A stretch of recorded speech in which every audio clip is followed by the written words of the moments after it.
Hello everyone. তো আমি অনির্বাণ। তো আজকের ভিডিওতে আমি যেটা বলবো সেটা হচ্ছে কীভাবে একজন মা তার সন্তানের যে প্রবলেম সেটাকে সেই সমস্যার সমাধান করতে গিয়ে একটা ইউনিকর্ন কোম্পানি বানিয়ে ফেললেন। তো ইউনিকর্ন কোম্পানি মানে কি, যে কোম্পানির ভ্যালুয়েশন $1 বিলিয়ন, অথবা যে ভারতীয় মুদ্রায় সেটা হচ্ছে 8,000 কোটি টাকার কোম্পানি।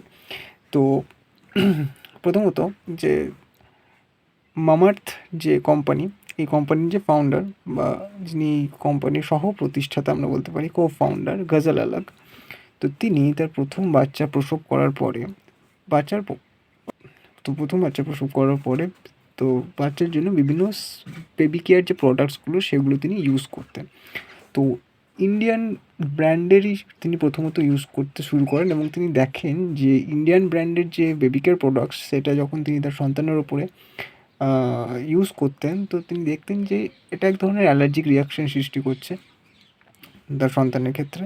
তো তিনি অন্যান্য ইন্ডিয়ান ব্র্যান্ডসও দেখেন এবং সেক্ষেত্রেও তিনি দেখেন যে এই রকম অ্যালার্জিক রিয়াকশন সৃষ্টি হচ্ছে।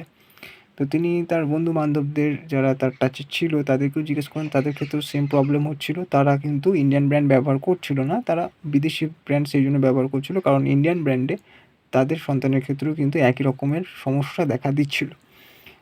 তো তিনিও ফরেন ব্র্যান্ড থেকে বেবি কেয়ার প্রোডাক্টস আনা শুরু করলেন এবং ফরেন ব্র্যান্ডের যে প্রোডাক্ট সেটা যখন তিনি ব্যবহার করলেন, গজল আলাগ যখন তার সন্তানের উপরে ব্যবহার করলেন, তখন দেখলেন যে এরকম কোনো অ্যালার্জিক রিয়াকশন হচ্ছে না।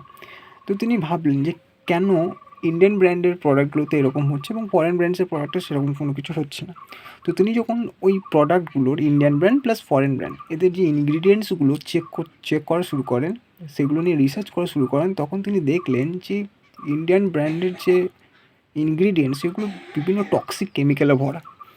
তো এবং ফরেন যে ব্র্যান্ড রয়েছে সেগুলোতে যে টক্সিক কেমিক্যাল ছিল সেরকম নয়, টক্সিক কেমিক্যাল ছিল বাট একটা লিমিটের মধ্যে ছিল।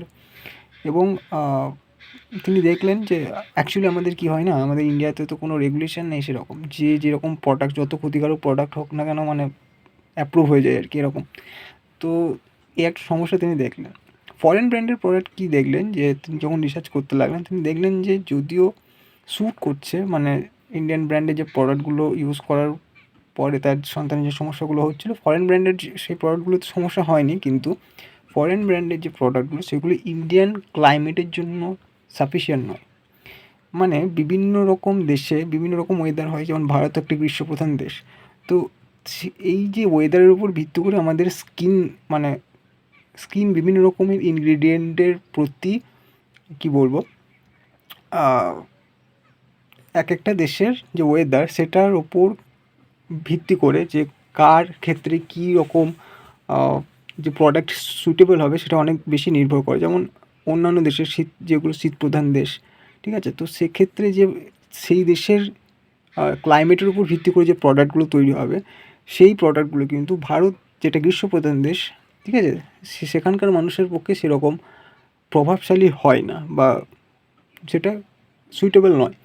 তো তিনি দেখলেন এই একটা প্রবলেম রয়েছে। প্লাস এই ফরেন ব্র্যান্ডের যে প্রোডাক্টগুলো লিমিটের মধ্যে, টক্সিক কেমিক্যাল যেগুলো আছে আর কি লিমিটের মধ্যে থাকলেও, মানে একটা লিমিট থাকে না যে এর বাইরে কিন্তু দেওয়া যাবে না, ঠিক আছে, এর বাইরে আনসেফ, তো ওগুলো লিমিটের মধ্যে ছিল। বাট ককটেল ইফেক্ট বলে একটা ইফেক্ট আছে, তার মানে সেই যে প্রোডাক্টগুলোর মধ্যে যে লিমিটেড কেমিক্যালগুলো ছিল সেগুলো আনলিমিটেডভাবে ব্যবহার হচ্ছিলো। মানে হয়তো দেখা যাচ্ছে যে একটা শ্যাম্পু, সেখানে একটা শ্যাম্পুতে সেই টক্সিক কেমিক্যালটা একটা নির্দিষ্ট মাত্রার মধ্যে রয়েছে, কিন্তু লোশনেও ধরো একটা লোশন আছে, একটা ক্রিম আছে, সেখানেও কিন্তু লিমিটের মধ্যে রয়েছে। কিন্তু আমরা তো শুধুমাত্র শ্যাম্পু ইউজ করি না, তাই না?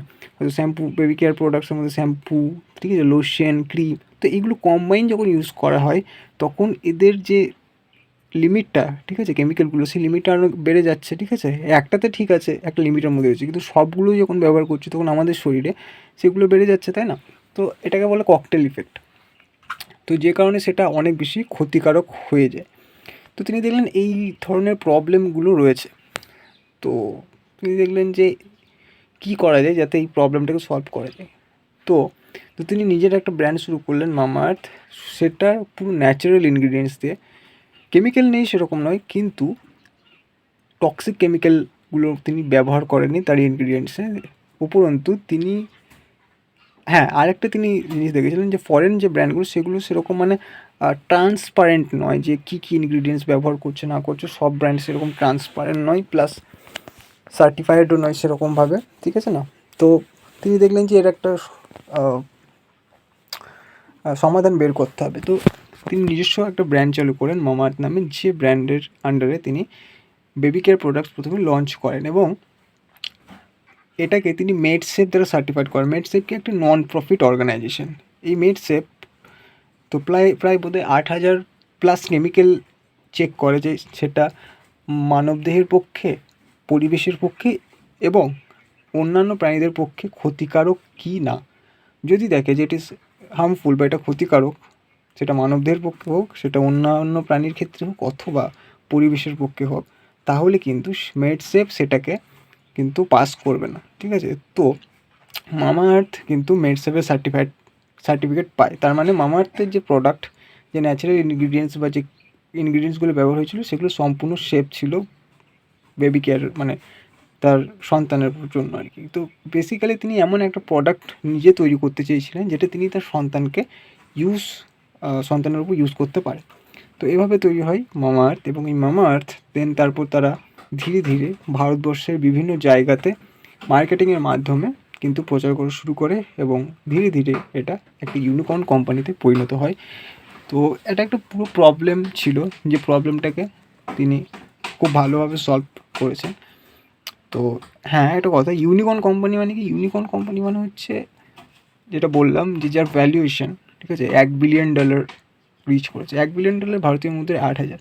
এখন এটাকে ইউনিকর্ন কেন বলা হয়? ইউনিকর্ন এই কারণেই বলা হয় কারণ যে এই যে টার্মটা ইউজ করা হয় প্রায় 2013 সালে। তো সেই সময়ে যে ইউনিকর্ন বা এই $1 বিলিয়ন ভ্যালুয়েশনের কোম্পানি খুবই কম ছিল। ঠিক যেমন ইউনিকর্ন যেটা একটা কাল্পনিক জীব, ঠিক আছে।